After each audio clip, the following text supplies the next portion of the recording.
like the fact that their men are sensitive and they talk about their feelings and they have a deeper feminine side different than maybe their fathers were, that stoic father or distant father. How can a man balance the leadership and also be the sensitive guy? Do women complain that they don't like that anymore? Well, that's the question. What does it mean to be sensitive? I mean, does it mean to be sensitive about other people's feelings? That's a positive thing. But the women, it's a matter of degree. I mean, you're sensitive. I mean, to show your real feelings about a situation. It's a difficult situation, or maybe there's a death in the family, and your wife is there as your partner to support you. But just think about it. Women say they like guys who talk about their feelings, but do they really like these guys who are just always pouring their guts out? But like that's all they want to talk about. And is that really appealing to a woman? I don't think so. Someone who cries all the time. I've had that. Men who cry. Someone's always and then also problems. like I can't handle it, and I'm just such, and they put themselves down. And what I've seen is that a lot of them, not all, but a lot of the guys who like that, a lot of their friends are women. They're almost like they're one of the girls almost, and then if they're interested in a woman will say, "Oh, like you're a good friend. Like I don't see you as a potential partner. I see you as like a good friend. We're good friends." And you need to, absolutely. It's like they become just a buddy and just another girl to hang out with. And this image of being stoic. I mean, that's one extreme. But yes, express your feelings at times when it's appropriate. But just all the time, it's a turnoff for a woman who's looking for a partner, for a spouse. Now, one of the comments in the chat room was about doing something to make someone else happy leaves that person out of the equation. So the man who wants to become more strong in the eyes of a woman, he must also want to make sure that he's happy with that as well. Like he's not just putting on an act to catch the woman.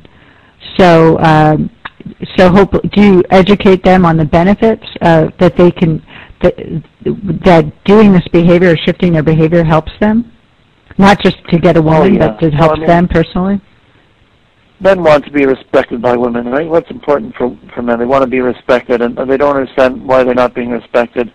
And a woman respects a man who's strong, and really, it's improving yourself. It's about growing. It's about personal growth.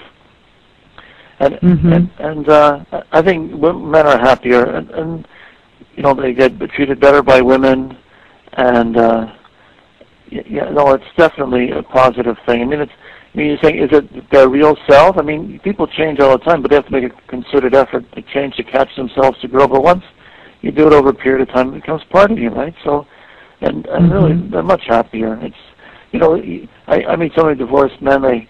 They talk about how badly their wives treated them, or fellas just telling them how badly their girlfriends treated them. Well, if she doesn't respect you, if you're, how did things get so bad? I mean, you have to be strong. If you were strong, she would respect you. That's what she respects you. That she feels she doesn't have a man who's.